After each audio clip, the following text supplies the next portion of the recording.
বশীকরণ কাকে বলে? বশীকরণ সম্মোহন ক্রিয়া। নমস্কার, আমি এসএমএস বাবু নীলকমলার পর্দা থেকে সরাসরি পিয়ুষ। আজ আপনাদেরকে নিয়ে যাব এক আশ্চর্যকর জায়গায়, যেখানে আপনাদের স্বপ্ন পূরণের জায়গাও হতে পারে। আপনারা ভিডিওটা পুরোপুরি দেখবেন, দেখে আপনাদেরকে কমেন্ট করে জানাবেন যে কেমন লাগলো। বলছি দাদা, এটা কি মদন শাস্ত্রীর জ্যোতিষতান্ত্রিক যে এটা কি সেটাই? হ্যাঁ হ্যাঁ হ্যাঁ। আচ্ছা, আপনার কি নাম মদন শাস্ত্রী?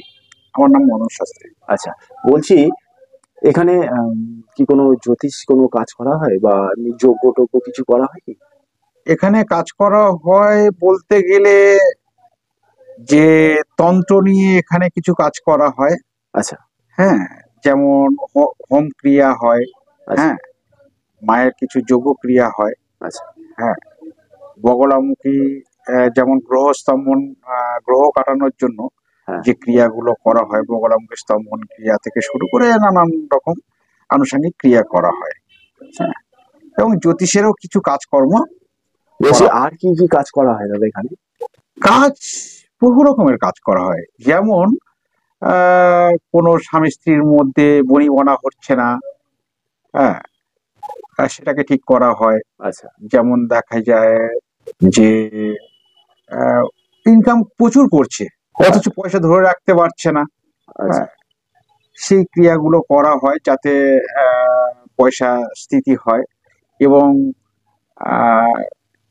কিছু কিছু ক্রিয়া আছে যেগুলো দেখা যাচ্ছে তার বাড়িতে ক্ষতি করে রেখেছে, তার বাড়িতে জিন কিংবা প্রেতাত্মার মতো ভয়ঙ্কর কিছু মানে তন্ত্রক্রিয়ার মাধ্যমে চাপিয়ে রেখেছে, সেগুলোকে খণ্ডন ক্রিয়া আমরা করি।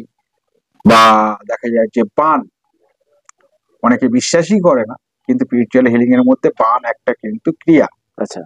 সেই বান অনেকের মারা হয়, কিন্তু সেই বান যাদেরকে মারে তারাই একমাত্র এর অনুভব করতে পারে, সেইগুলোকে আমরা খণ্ডন ক্রিয়া করি। আচ্ছা। এবার অনেকে আছে, বা আপনিও সেটাকে কৌতূহল আপনার মনেও জাগতে পারে যে বানটা কি। আচ্ছা। যেমন ধরুন একটা ফ্যানের হাওয়া হয়, হাওয়াটাকে কিন্তু আমরা দেখতে পাই না, অনুভব করতে পারি। তো স্পিরিচুয়াল হিলিংটা এমন একটা জিনিস, সেটাকে অনুভব করা যায়, কিন্তু সেটাকে আমরা দেখাতে পারি না বা বোঝাতে পারি না। হ্যাঁ, কিন্তু যার হয় একমাত্র সেই জানে, এবং যে খণ্ডন ক্রিয়া করে একমাত্র সেই জানে। এ লাইনে অনেকে অবগত আছে, আমাদের মতো তন্ত্র যারা ক্রিয়া করে অনেকে আছে। আচ্ছা, আপনি কি কোনো ধরো কারোর এরকম সমস্যা হয় বাড়ির, ধরো বাড়ির মধ্যে কোনো সমস্যা চলছে, তার বাড়িতে গিয়ে কাজ করে দিয়ে আসতে হবে, এরকম কি কিছু করেন? হ্যাঁ, অনেকের বাড়ি আমি করে দিয়ে এসছি, যে তার বাড়িতে সমস্যা হয়ে আছে বহুদিন ধরে, হ্যাঁ, এরকম গিয়ে আমি সেই বাড়ি আবার ঠিক করে দিচ্ছি। এবার বাস্তুতন্ত্রেতে অনেক রকম সমস্যা দোষ থেকে থাকে, তো যেমন আমাদের বাস্তুতে অনেক সময় দেখা যায় যে অগ্নিতত্ত্বের অনেক রকম সমস্যা হতে পারে, যেমন বাস্তু বিচার না করে যারা মানে একটা বাড়ি বানিয়েছে, সেই বাস্তু বিচার মধ্যে অনেক কিছু আমাদের বাস্তুতে প্রবলেম থেকে থাকে। যেমন আমাদের ঈশান কোণ, উত্তর পূর্ব কোণ, যেটাকে আমরা ঈশান কোণ বলি, সেই কোণে একটা সমস্যা হয়েই থাকে। সেই কোণে যদি কোনো রকম ময়লা আবর্জনা কিংবা জলের জায়গা থাকে, তো সেটাও একটা সমস্যার জায়গা, প্রচুর ভাবে এফেক্টেড করে সেই বাস্তের যে গৃহের কর্তা বা গৃহের আরো আনুষঙ্গিক ক্রিয়া থাকে। বা আরেকটা কোণ আছে যেটা অগ্নিকোণ, যেটা দেখা যায় যে আমাদের পূর্ব দক্ষিণ কোণ, সেই দক্ষিণ কোণটা হচ্ছে আমরা অগ্নিকোণ বলে আমাদের জ্যোতিষ শাস্ত্রে আমরা মানি এবং সেটাকে আমরা চিনি, আমাদের জানানো হয়েছে। কিন্তু সেই অগ্নিকোণেতে যদি কোনো জলের জায়গা, যাতায়াতের জায়গায় যদি সেখানে থেকে করা যায়, সেটা একটা বড় একটা সমস্যার জায়গা। অনেকে তো এগুলো মানে না, বাড়ি করার দরকার বাড়ি করেছে, কিন্তু এগুলো সমস্যা হয় এগুলো সরি। তো এগুলো নিয়ে আমরা অনেক বাস্তুশাস্ত্র মতে অনেক এগুলো খণ্ডন ক্রিয়া আমরা করে থাকি।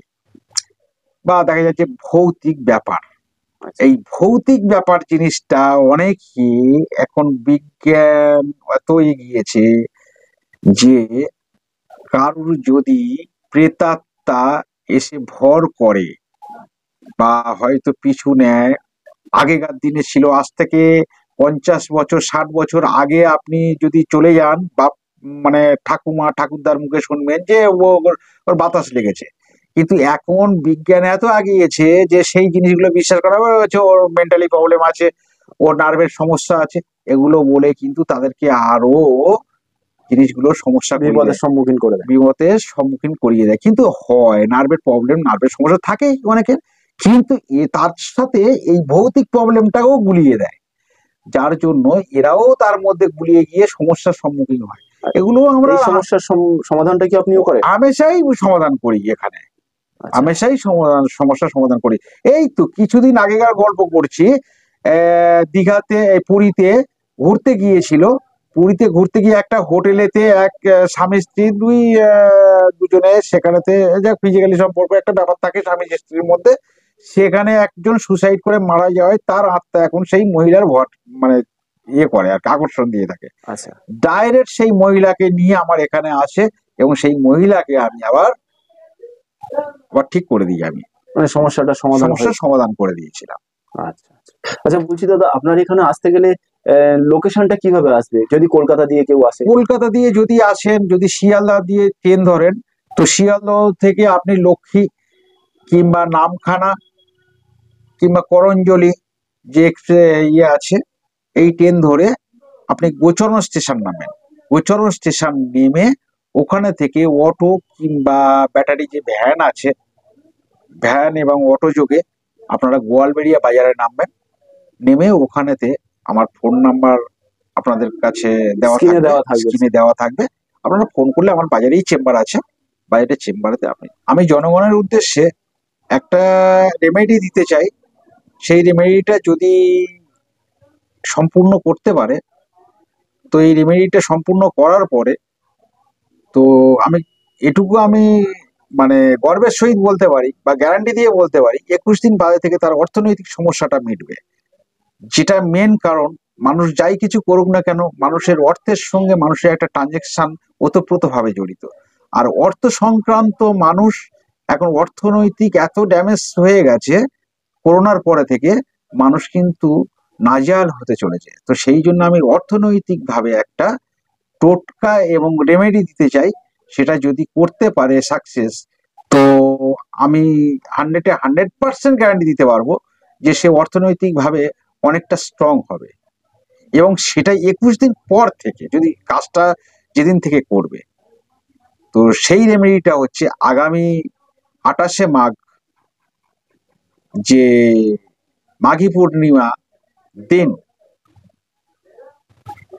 তো 28শে মাঘ মাঘী পূর্ণিমা মঙ্গলবার পড়ছে, তো সোমবার দিনকে তার আগের দিন 28শে মাঘের আগের দিন 27শে মাঘ বাজারে যাবে। বাজারে গিয়ে কোনো ভুসিমাল দোকান থেকে প্রথম কাস্টমার হয়ে, যে দোকানটা খুলেছে প্রথম কাস্টমার হয়ে, সে হাফ কিলো ডেলা লবণ, এমনি খাওয়ার লবণ, অনেক সময় দেখবে সামুদ্রিক লবণ ডেলা থাকে, যেটা 5 টাকা যে প্যাকেট লবণ পাওয়া যায় বা 7 টাকা প্যাকেট লবণ পাওয়া যায়, ডেলা ডেলা থাকে, ভিতরে ডেলা থাকে এরকম। তো সেই ডেলা লবণ একবার বলবে যে আমাকে হাফ কিলো লবণ আমার একটা প্যাকেট দিয়ে দিন, মানে একবারে বলতে হবে? একবারই বলতে হবে। এবার একবারে ওই লবণটা বাড়ি নিয়ে এসে কাঁসার থালাতে, কাঁসার থালা, সেই থালাতে নিজে হাতে স্নান করে যেতে হবে, এসে কিছু খাবে না, কাঁসার থালাতে ওই লবণ, ডেলা লবণটা হাত দিয়ে এরকম চটকে গুঁড়ো করতে হবে। গুঁড়ো করে সমান করে এবারে সে একটা, তো সামান্য যতটুকু তার প্রয়োজন টাকার অংশ, যে আমার 1 কোটি টাকা একটা অংশ বসিয়ে দিলাম এরকম কোনো নয়, কিন্তু সে মাকে স্মরণ করে, মা লক্ষ্মীকে স্মরণ করে সে একটা অংশ বসাবে, তাতে সামান্য একটা অংশ বসাবে, মানে ওই লবণের উপরে। এই যে এই আমাদের এইটা হচ্ছে বৃদ্ধা, এটা তর্জনী, এটা মধ্যমা, এই অনামিকা, এই অনামিকা আঙুল দিয়ে ওই লবণের উপরে একটা অংশ বসাবে, সংখ্যা বসাবে, একটা সংখ্যা বসাবে, যে সংখ্যাটার সঙ্গে তার সংখ্যা যেন সামঞ্জস্যতা হয়। লোভের বশবর্তী হয়ে এমন কোন সংখ্যা বসায় না যাতে না সে ওজন ছাড়া মানে বেরিয়ে যায়। মানে এবার যেই যুগের মানুষ সেই যুগে হ্যাঁ, বাংলা প্রবাদ বাক্য এরকমই তো হয়। মা লক্ষ্মীর কৃপায় ওটা বসিয়ে ঠাকুর ঘরের কোনো একটা জায়গাতে ওই থালাটা রেখে দেবে সারা রাত, সারাদিন ওই যখনই অংশটা বসাবে বসিয়ে মায়ের কাছে বসিয়ে দেবে, সারাদিন থাকবে, সারা রাত থাকবে। তার পরের দিন মাঘী পূর্ণিমার দিন ভরা জোয়ারের জলে একটা ছোট একটা ভাঁড় নিয়ে নেবে দোকান থেকে, ভাঁড়ের মধ্যে লবণটা ঢেলে নেবে, ঢেলে নিয়ে ওই ভাঁড়ে একটা হলুদ কাপড় বেঁধে পেঁচিয়ে বেঁধে ভরা জোয়ারের জলে, ভরা জোয়ারের জলে যেন ভাটা না পড়ে, ভরা জোয়ার, একটা টাইমে জোয়ার পঞ্জিকা দেখে দেখা যায় যে অমুক তারিখে এতটা থেকে এত তারিখে কলকাতা মুখস্থ একটা জোয়ার থাকে, তো সেখানে কলকাতা এবং মফস্বল কিংবা গ্রামের দিকে আধা ঘন্টা এদিক ওদিক হয়। কিন্তু যেখানে দেখা যাবে যে জোয়ারটা আসছে, ভরা জোয়ার মানে 5 মিনিটের জন্য জল দাঁড়িয়ে যায়, ওখানে এরকম মাপবে কিসে একটা কাঠি দিয়ে মেপে মেপে দেখবে দাঁড়িয়ে গেছে জলটা, ভরা জোয়ারের জলে ওই লবণটাকে ভাসিয়ে দেবে, ভাসিয়ে দিয়ে নমস্কার জানিয়ে তার যে মানে একটা সংখ্যা বসিয়েছে সেটা যেন একটা, আমি যেন এই ঋণের হাত থেকে বা এই অর্থনৈতিক সমস্যার হাত থেকে আমি মুক্তি পাই, মাকে নমস্কার জানিয়ে আর পিছন ফিরে তাকাবে না, ভাসিয়ে দিয়ে চলে আসবে। এটা ভাসাবে কোথায়, মানে পুকুরে না নদীতে? না, নদীতে, নদীতে। নদীতে ভাসাতে হবে। আচ্ছা, তো এই নদী বা গঙ্গা? গঙ্গা কিংবা নদী, আচ্ছা বিশেষ করে জোয়ার ভাটা যেখানে খেলে সেরকম জায়গায় ভাসাতে হবে। আচ্ছা আচ্ছা ঠিক আছে, এটা জোয়ারের জলে করতে হবে। আচ্ছা। গঙ্গা তো এমনি দেখা যায় অনেক জায়গাতেই এমনিতে একটা পুকুরকে গঙ্গা আমরা মনে করে নিই, যেমন মকরসালেতে এরকম রয়েছে, জোয়ার ভাটা খেলে জোয়ার ভাটা খেলে সেরকম জায়গায়। কিন্তু ওইটা বলার পরে তখনই আর পিছন ফিরে তাকাবে না, না তাকিয়ে চলে যাবে। এবারে বাড়িতে গিয়ে যেমন মুখ হাত পা ধুয়ে নেয় এ করে নেবে, গুনে গুনে ওই দিন থেকে 21 দিন পর্যন্ত যাবে, তারপরে থেকে ও দেখতে পাবে ওর সফলতার সিঁড়িটা কোন জায়গায় যাচ্ছে, সে বুঝতে পারবে।